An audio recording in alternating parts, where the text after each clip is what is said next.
They're present in almost every baked good we consume, and yet the grain is often overlooked as the superfood that it is. Most recently, grains have been at the center of numerous diet myths, disregarded as unnecessary and potentially harmful. They've been blamed as the culprit in the obesity epidemic and a whole host of illnesses, from fatigue to joint pain to overall unwellness. But grains have been around for thousands of years, and for good reason. Let's get the real story behind the small but mighty grain. First we had sugar-free, then we had fat-free, and now it's all about the gluten-free. We've been eating bread from the beginning of time, so why now have we started avoiding it? Let's go behind the scenes to explore deep inside the world of grains. Gluten is a type of protein found in wheat that is used to help food products maintain their shape. So it's an important part of our food supply. The only people that really should be completely avoiding gluten are those with celiac disease. I think gluten has become a bad guy, and it really isn't merited. Not based on the science, it's more just there's more people aware of celiac disease now. Only about 1% of the US population can be actually diagnosed with celiac disease. I think people are looking for one simple thing they can do to change their entire diet. So they're using this elimination of an entire food group. So in our attempt to go gluten-free and avoiding wheat products, we have to consider that we are missing out on many nutrients that we previously got from the wheat grain. Whole grains are incredibly important to the diet. The USDA recommends that the average American should consume 3 servings of whole grains a day, and right now we're consuming less than 1 serving. The issue with bread and pasta is not in the product itself. The issue is in how we essentially decorate those. Do you choose to put lean protein sources, vegetables, fruits, and lower fat condiments? I think pasta is difficult. Overeating on pasta is very easy in terms of we serve it in a bowl, it's very large, and then it's also in terms of the sauces that we put on it. It's important to include grains for energy, for growth, for nutrient content, from adolescents, young adolescents and children, the entire way through healthy adulthood. We don't want to eliminate anything. We want to include everything. It's all possible, especially depending on your activity level. In addition to being a source of calories, it's a source of fiber. It's a source of micronutrients like B vitamins, folic acid, iron. It provides a lot of qualities in terms of our overall diet consumptions. Bran is a tremendous source of fiber in the diet, not just in terms of density. Every single time we go through a fad diet that eliminates grains from the diet, as a society, we often retract from that. We learn that it's really hard to take them out and leave them out permanently. The issue with bread and pasta is not in the product itself. The issue is in how we essentially decorate those. You have to think about them. You have to think about portion control. You have to look at the entire meal, and how does it fit in. Guilt is not something that should be included with food. It shouldn't be making us feel this way. Don't give food the power. You have the power. You're the one in control. The bread aisle can be very confusing between 7-grain, 12-grain, and whole grain. But how do we know what to buy? What I would encourage you to do is look in 2 places. The front of the pack needs to say whole grain, and then turn it around and look at the label and make sure that the first ingredient listed is whole wheat flour. The key to a good bread is not only how it tastes, but also the quality of the product. Mark Furstenberg, who became a baker at 52, has a passion for creating a quality product and really knows how to truly appreciate the grain. Bread is nothing except flour, water, and salt that brings out the flavor. These breads, because they contain high proportions of whole grains, are really very nutritious. If there is a bakery like this one, a bakery presided over by somebody whose major interest in life is making good bread, go to that bakery.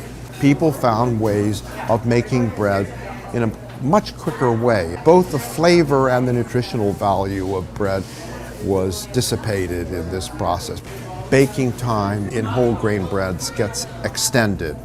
Baking temperature in whole grain breads gets lowered in order to extend the baking time and to create a more palatable bread. So it requires far more attention and somewhat more experience or skill in the mixing process. Only real difference between good bread and bad bread is time. Time is what gives the bread flavor. Time is what gives the bread texture. I'm hoping that at this bakery, what becomes traditional in the lives of the children we feed is good bread. Let's continue with the second half of our in-depth look at the grains industry. Once we understood the benefits of eating wheat products, we went for a tour of Ardent Mills in Pennsylvania to get a behind the scenes of a milling factory and see exactly how wheat becomes flour. It can be referred to as a wheat berry or even a kernel, and it's composed of the germ, the bran, and the endosperm.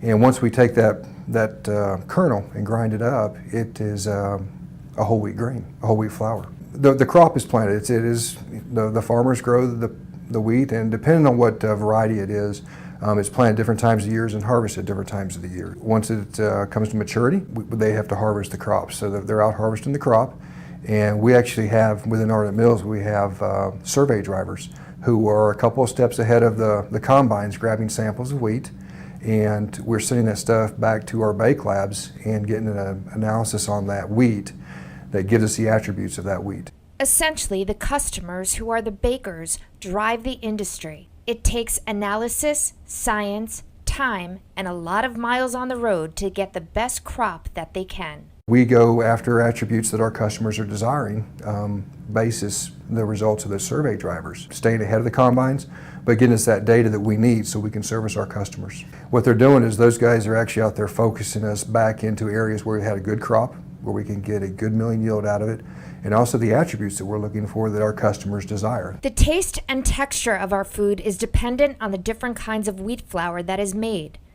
It is essential that the mill knows exactly what they are getting and the baking characteristics of each wheat strain. If I want my bread to be as flat as a pancake, there's a formula for it. If I want it to be 3 feet high, there's a different formula for that.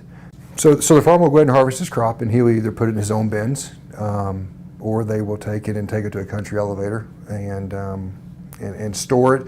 Grains come from all across the country to be milled.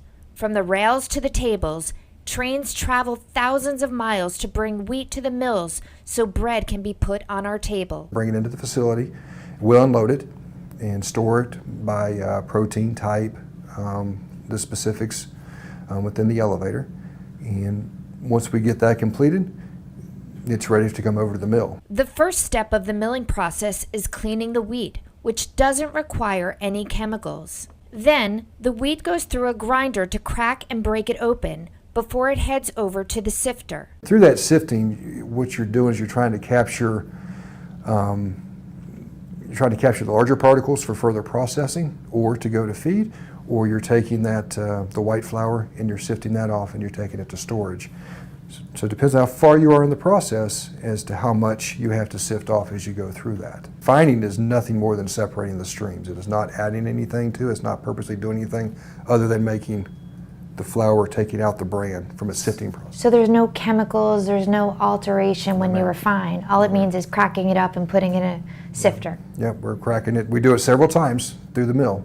Whole grain flour goes through the same process, except that all three parts of the wheat stay together. Whole wheat is truly the whole wheat. You've got the germ, you've got the bran, you've got the endosperm, all in the finished product. It just goes through and it gets ground, a few more times to be a flour consistency. And but all the parts stay together. That's why it's considered whole wheat. And when you look at refined, it is basically we've taken the endosperm and put that off as white flour. That's been separated out. The refined part of it is us separating the germ and the bran from that. So that's the refined piece. Genetically modified foods have become an ever-increasing topic of discussion. Dr. Brett Carver, a professor of wheat breeding and genetics, ensures me that the wheat breeding, not genetic modification, is the method used to make the wheat strains hardier and more bountiful. I guess we need to go back to the days of the settlers. And the settlers brought wheat from Europe and tried to grow those varieties. We really haven't departed from the grandfather. of wheat. And so much of the wheat breeding involves going to those ancestors and finding that valuable trait that for some reason may not be in our commercial varieties today. We're constantly recycling that old genetics. And so if we're recycling the old genetics, I don't think we're changing the plant very much as people might think. For the consumer that's concerned about GMOs, wheat is probably your safest bet. There is no genetically modified wheat in production, in the market, anywhere. I'm Dr. Suzanne Steinbaum. Join us next week for another episode of Focus on Health, where we're always focused on your health.